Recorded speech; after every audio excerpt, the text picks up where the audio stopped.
तसं या प्रॉब्लेम मी काय दिले बघा, volume of metal sphere increase by 0.15%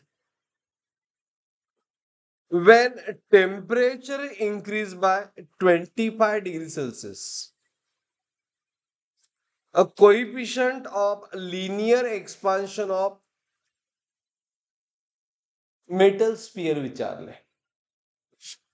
okay, मग ह्यामध्ये प्रॉब्लेम फार इझी आहे. फक्त तुम्हाला डेटा कळायला पाहिजे.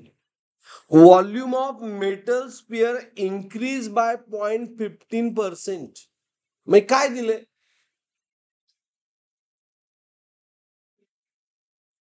एस डेल्टा व्ही दिलाय. एस इन्क्रीज कशामध्ये झालाय? S increase by 0.15. पण ह्याचा अर्थ काय पाहिजे म्हणून सांगितलं मी. S increase in original percentage मध्ये दिलंय म्हणून 0.15 किंवा ऐका दुसऱ्या वेळेने सांगतो. एस इन्क्रीज किती दिलंय? 0.15.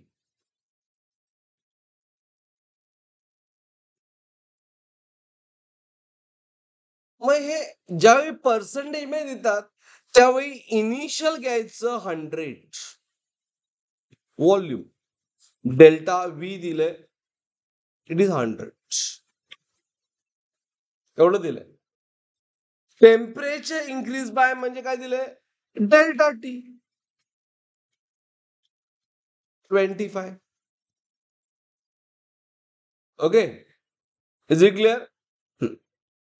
तर विचारले लिनियर एक्सपान्शन म्हणजे फाइंड करायचं अल्फा. अल्फा तर not non.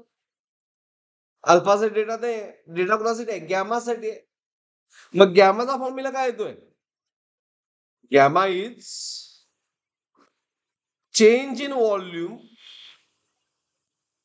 Upon original volume into delta T. बरोबर ना? लिहा मग फक्त व्हॅल्यू पुट करायचे. डेल्टा व्ही दिले 0.15 बाय 100 इंटू 25. मग गॅमा किती येईल? 0.15 च मी 15 केलं,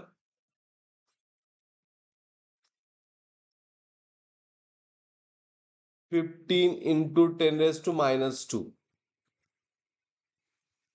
कारण 2 डेसिमल आहेत बघा. 100च 25 इंटू 10⁻² झालं. 5 चा टेबल 5 3 चा 15, 5 5 चा 3 इंटू 10⁻⁴. बरोबर? So gamma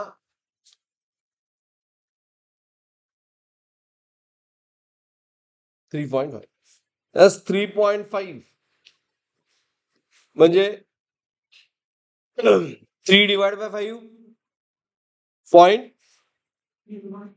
0.6 into 10⁻⁴. राईट?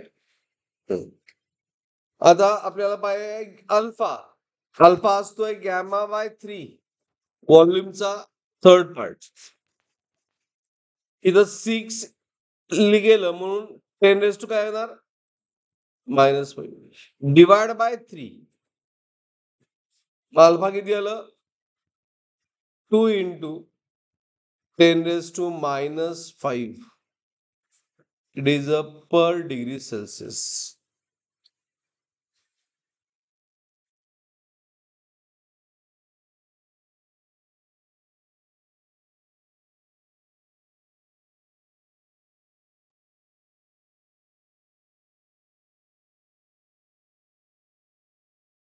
झालं? ऑप्शन आहे बी.